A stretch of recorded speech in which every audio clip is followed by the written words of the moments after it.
राज्य नीति आयोग के बैठक में यूनिसेफ के अधिकारी मन राज्य में लइका मन के अधिकार के सुरक्षा पर होने वाला काम के करे नावे तारीफ। यूनिसेफ नई दिल्ली के अधिकारी मन प्रदेश में नीति आयोग डहार ले सामाजिक कल्याणकारी जोन भी कार्यक्रम चलाए जाते ओकर सराहना करीन हैं।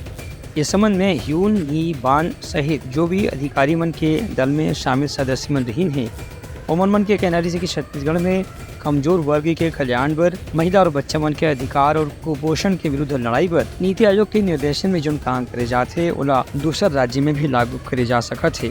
उनका कहना रही कि छोटे से राज्य में विकास के साथ साथ समस्या के समाधान पर भी लगातार प्रयास करना एक अच्छा नवोन्मेषी मॉडल बनाए के प्रतीक है।